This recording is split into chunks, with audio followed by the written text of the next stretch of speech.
Selamat pagi sobat, rekan-rekan dimanapun berada, mudah-mudahan sehat-sehat semua ya sobat. Baik, langsung saja sobat, part 2 ya sobat, untuk power supply ya sobat ya, untuk sharing info, berbagi wawasan tentang power supply ini ya sobat ya. Jadi power supply juga banyak ya sobat, variasi, jenis, macam, kegunaan, fungsinya juga banyak sobat. Power supply untuk CCTV ini semuanya ada beberapa titik gitu ya.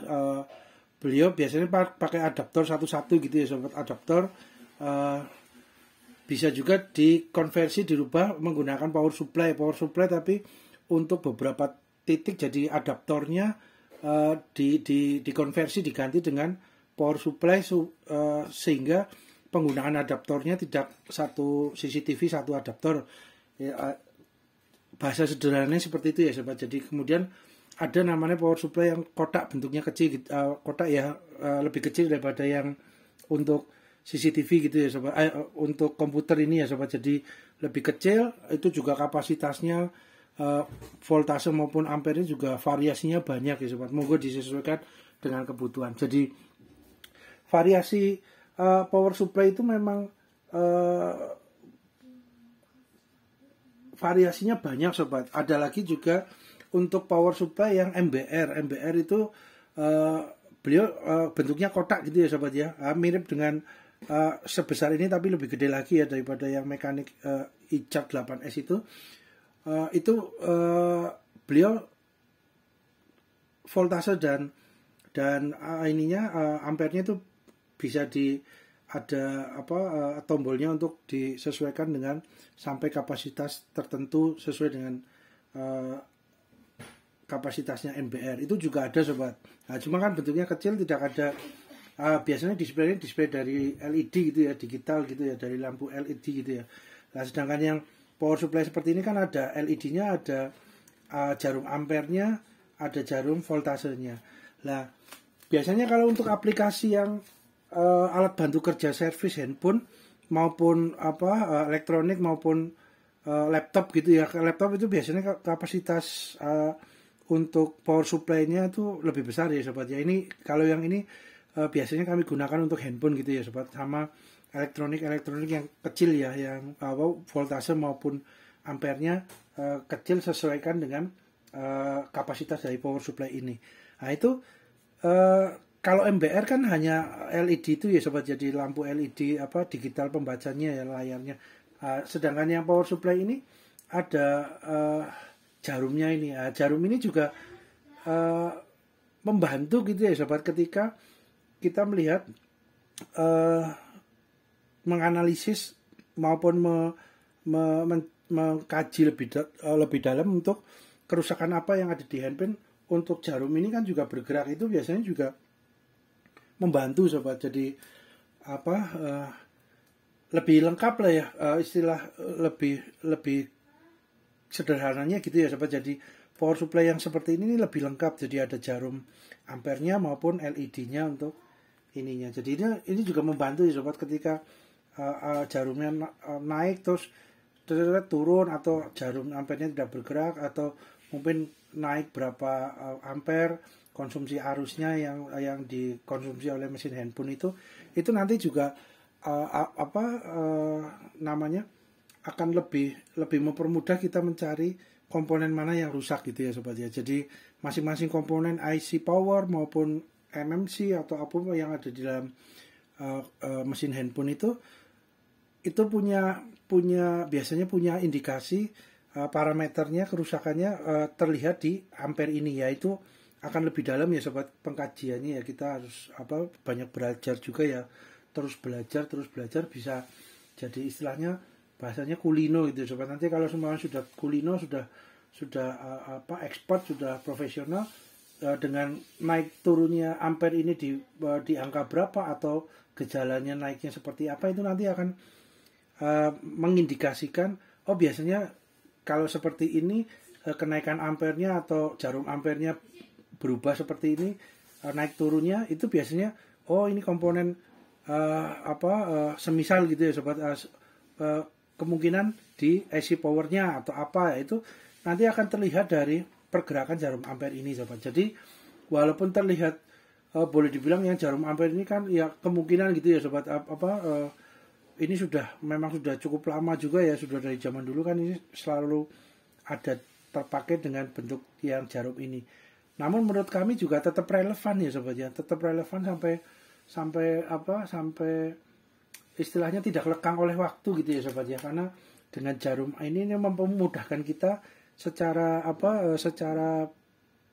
indera penglihatan itu lebih memudahkan gitu ya sobat, karena pergerakannya itu biasanya kita lebih ini ya sobat, lebih mempermudah lah, bahasa paling mudah itu ya sobat, mempermudah untuk melihat kerusakan dari mesin handphone itu ya sobat. Jadi sobat, jadi kemudian untuk power supply itu sobat,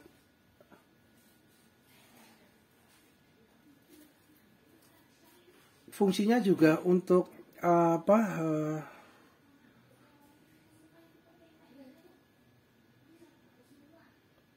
memberikan listrik, memberikan daya listrik gitu ya sobat, memberikan daya listrik ke komponen handphone itu sesuai dengan kemampuan batasan daripada handphone tersebut gitu ya sobat. Jadi presisi gitu ya sobat, diharapkan presisi biasanya di angka 3,8, 39 atau 4 gitu ya sobat ya, 4 voltase ini ya sobat. Jadi biasanya di range itu untuk menghidupkan.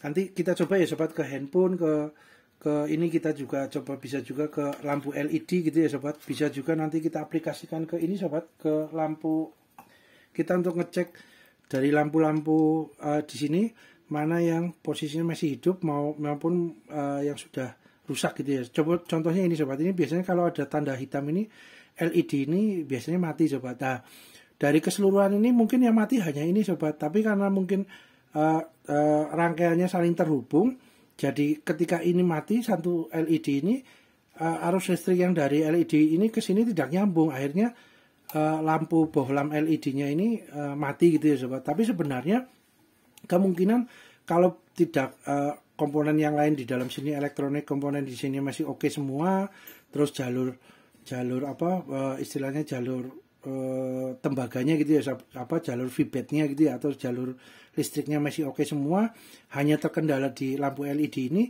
Nah, ini kemungkinan ya harapannya lampu LED ini diganti, dicopot dengan LED baru, lampu bohlam ini bisa hidup lagi gitu ya sobat. Ya ini salah satu kita melihat ngetes satu-satu dari LED ini dibantu dengan power supply ini sobat, untuk memberikan arus listrik sementara untuk bisa kita ngecek dari komponen LED lampu ini. Itu salah satunya juga iya sobat. Kemudian bisa juga kita aplikasikan ke ini juga sobat, kita mau ngecek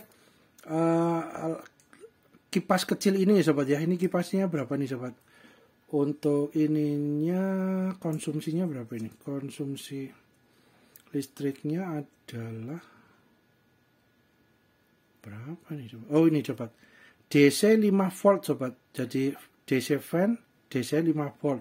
Nah 5 volt berarti nanti tinggal di ini voltasenya tinggal kita naikkan menjadi 5. Kita coba apakah kipas ini masih berfungsi atau tidak. Itu salah satu juga ngetes yang kecil-kecil gitu ya sobat, untuk kapasitas peralatan elektronik yang kecil. Bisa juga untuk ini sobat, untuk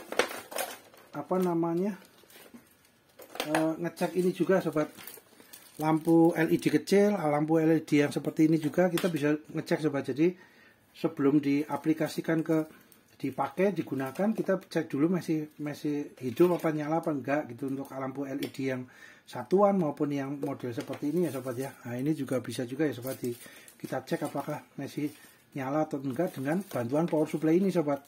Jadi kegunaannya memang cukup banyak ya sobat ya, cukup banyak. Kemudian kita juga bisa untuk dinamo yang kecil seperti ini ya sobat ya, dinamo biasanya untuk mainan anak, mobil-mobilan anak, atau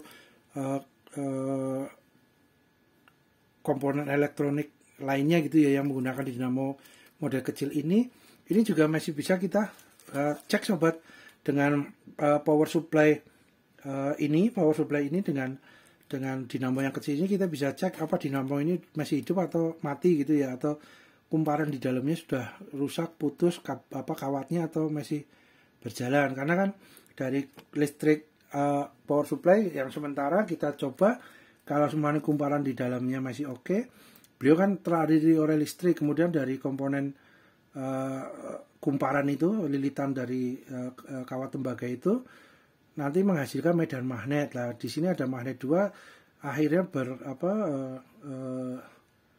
menciptakan ini sobat, gaya gerak di dalam ini ya sobat, ujungnya ini ya. Jadi untuk penggeraknya itu ya, itu bergerak. Jadi bahasa sederhananya seperti itu ya sobat, dari listrik dikonversi menjadi energi gerak gitu ya. Dari kumparan lilitan tembaga itu menghasilkan medan magnet. Medan magnet ini di sini ada magnet, lempengan magnet, akhirnya saling ada gaya magnet itu, akhirnya berputar untuk porosnya ini sobat, untuk poros penggeraknya ini. Jadi roda gigi yang di ini bergerak. Nah, itu bahasa sederhananya sobat, rangkaian dari listrik ini. Ini kita nanti juga bisa coba juga untuk yang dinamo kecil ini ya sobat ya. Nah itu. Kemudian kita cek juga dengan multitester sobat. Multitester apakah ada arus bocor apa enggak untuk kabel-kabelnya dari power supply ini. Kemudian kita cek untuk suhunya ya sobat ya. Suhunya, kemudian kita cek juga untuk konsumsi arusnya ya sobat ya. Konsumsinya berapa ketika standby maupun ketika digunakan ya, untuk powernya ampernya berapa, voltasenya berapa, itu nanti dari power unit power supply ini nanti bisa kita lihat juga dari sini ya sobat ya, kita cek. Nah, kemudian kita juga akan cek ke ini ya sobat, kita aplikasikan ke handphone ya sobat ya. Handphone tanpa baterainya disuplai dengan power supply untuk sementara gitu, arus listrik baterainya gitu ya. Nah ini kita coba apakah masih hidup untuk handphonenya atau dengan yang aplikasi lain. Kemudian kita juga bisa cek juga ini sobat di apa ya sobat ya, sebentar. Ini sobat, baterai sobat. Nah ini sobat, baterai handphone maupun baterai.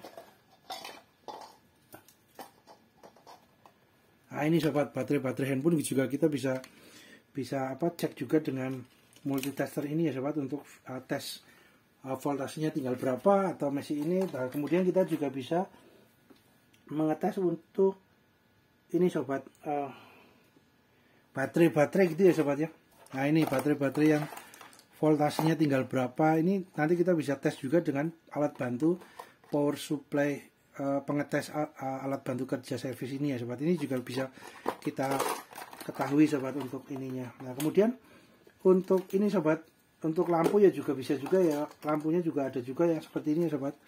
Kita nanti cek juga dengan itu, nanti kita lihat ininya ya, dengan power supply apakah masih ada yang hidup maupun yang sudah mati dari lampu LED-nya. Karena bisa juga dikonversi ya sobat, dari sini semuanya ukuran LED-nya lampunya sama, kita pasang ke yang mesinnya masih bagus ya, mesin lampunya ini, nah itu masih bisa nyala ya sobat ya. Ya harapannya seperti itu sobat, alat bantunya dari power supply ini. Kemudian untuk ngecek baterai juga, ini dari voltase yang baterai seperti ini juga bisa ya sobat ya, untuk kita lihat voltasenya berapa sama ininya juga bisa ya sobat. Kemudian untuk ini sobat, nah ini sobat, ini kan baterai untuk laptop gitu ya sobat ya. Nah baterai laptop ini memang untuk power supply-nya itu biasanya kapasitasnya lebih besar sobat, karena kita lihat aja konsumsi arusnya beliau sudah 14,8 volt ya sobat ya, 14,8 volt. Ini kapasitas baterainya 2400 mAh, 36 watt hour ya, jadi nah ini 14,8 sobat, 15 volt ya, sedangkan ini kan maksimalnya 15 volt juga gitu ya. Jadi untuk yang laptop memang power supply yang alat bantu kerja servis untuk menganalisa sebagai sebagai sumber daya listrik sementara ya sobat, untuk mengetes laptop memang harus kapasitasnya lebih besar dari ini gitu ya sobat ya. Next kita akan update lagi ya sobat ya, untuk yang karena harganya memang lumayan ya, untuk power supply yang untuk ngecek laptop itu juga memang cukup besar dananya, karena memang voltasenya juga ada yang untuk power supply itu ada yang sampai 30 voltase, ampernya ada sampai 5, ada juga yang lebih dari itu. Jadi monggo sobat rekan-rekan disesuaikan dengan kebutuhan sobat rekan-rekan gitu ya. Ini sebagai gambaran awal saja sobat. Jadi kami juga akan dengan dua power supply pun nggak masalah ya sobat, malah membantu juga sobat. Maksudnya gini, kalau power supply yang khusus untuk handphone ya kita biasa untuk handphone gitu ya, harusnya disesuaikan dengan kebutuhan perangkat handphone gitu ya. Sedangkan untuk yang power supply yang laptop kan karena kapasitasnya lebih besar untuk voltase maupun ampernya itu juga khusus untuk laptop. Jadi kita ada dua power supply itu juga akan lebih membantu juga ya sobat. Jadi istilahnya kadang-kadang takutnya lupa gitu ya sobat, dengan voltase besar sumpamanya power supply-nya hanya satu dengan kapasitas yang besar gitu ya sobat ya, yang biasa buat laptop, tapi ya tetap bisa digunakan untuk handphone juga. Takutnya cuman kadang takutnya amit-amit nggak minta sobat, kita lupa gitu ya sobat. Biasa voltasenya kan gede untuk yang laptop lah, ketika voltasenya besar lupa belum menurunkan untuk voltasenya disesuaikan dengan kebutuhan handphonenya.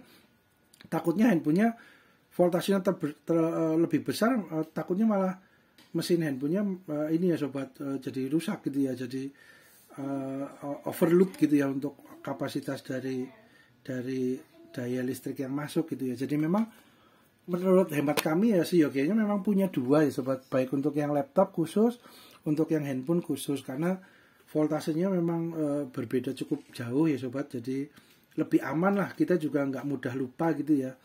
Ya bahasa sederhananya itu ya sobat, nggak mudah lupa, takutnya lupa nggak menurunkan voltasenya, tombol voltasenya lupa nggak diturunkan, tadinya untuk ngecek laptop terus untuk ngecek handphone tapi voltasenya lupa diturunkan. Wah itu ini sobat, mesin handphonenya nggak kuat menerima arus yang melebihi kapasitasnya gitu ya, lebih besar gitu ya voltasenya, akhirnya malah jadi mesin handphonenya amit-amit jadi malah rusak gitu ya sobat. Amit-amit nggak minta sobat, tapi ya itulah gambaran sederhananya seperti itu sobat. Jadi nanti kita update lagi ya sobat untuk power supply yang kapasitasnya untuk laptop sobat. Ini salah satu contohnya sobat. Kan untuk baterai laptop juga banyak variasinya juga ya sobat, sesuai dengan besaran dari laptopnya. Ada yang laptop ukuran kecil, besar itu kan biasanya konsumsi arusnya, listriknya, daya listriknya juga agak berbeda sedikit gitu ya. Nah itu sobat, bahasa sederhananya ya sobat, seperti itu. Nah ini contohnya sobat. Kemudian kita ini ya sobat, kita turunkan dulu. Nah ini kan keterkaitannya sobat, baik solder uap, solder manual ada yang otomatis, ada yang manual juga. Ini solder uap juga ada yang otomatis maupun manual. Itu kemudian ada aktivator baterai gitu ya, Sansen. Kemudian ada mekanik ICA 8S untuk ampere, melihat ampere dan voltase dari baterai maupun dari ini dari handphone gitu ya sobat. Itu bisa. Jadi ini memang keterkaitan sobat, semua keterkaitan. Seyogianya ada ya sobat, kalau memang berkecimpung dalam alat bantu kerja untuk servis handphone maupun elektronik yang disesuaikan dengan kapasitas power supply-nya ini. Kalau kebetulan yang ini ya disesuaikan dengan yang kecil-kecil ya sobat elektroniknya. Tapi kalau untuk yang laptop lebih besar voltase maupun ampernya, seyogianya ada satu lagi ya sobat untuk power supply yang khusus untuk laptop itu. Nah, kemudian sebelum power supply ini digunakan gitu ya sobat ya, ada baiknya dicek dulu dengan multitester ya sobat ya. Dengan multitester ini ya sobat. Jadi output keluarnya dari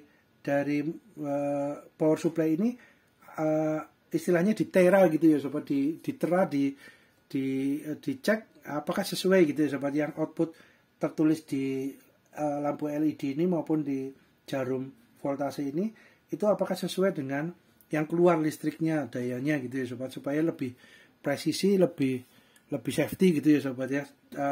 Amit-amit nggak minta ya sobat. Seumpama di sini kan kita biasanya untuk kami biasanya untuk ngecek handphone di baterai maupun di mesin handphone kan di voltasenya 3,8, 3,9 atau 4 gitu ya sobat. Nah, ternyata amit-amit tidak minta sobat. yang keluar dari mesin power supply ini kalau belum dicek dengan multitester gitu ya, ternyata kualnya lebih dari yang tertulis di sini gitu ya, di jarum maupun di lampu LED ini ya. Itu juga ini ya sobat, beresiko gitu ya, takutnya jadi tidak presisi gitu ya. Oleh karena itu dicek dulu sobat dengan multitester.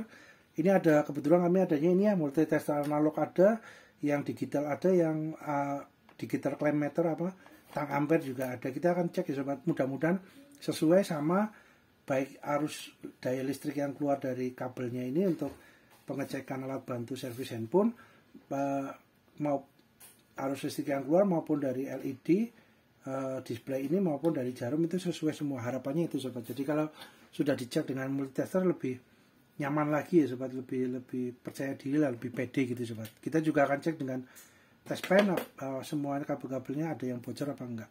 Nah, kita rapikan dulu ya sobat, kita turunkan dulu untuk yang alat bantu servis yang lain ya sobat, kita turunkan dulu. Tunggu sebentar ya sobat ya.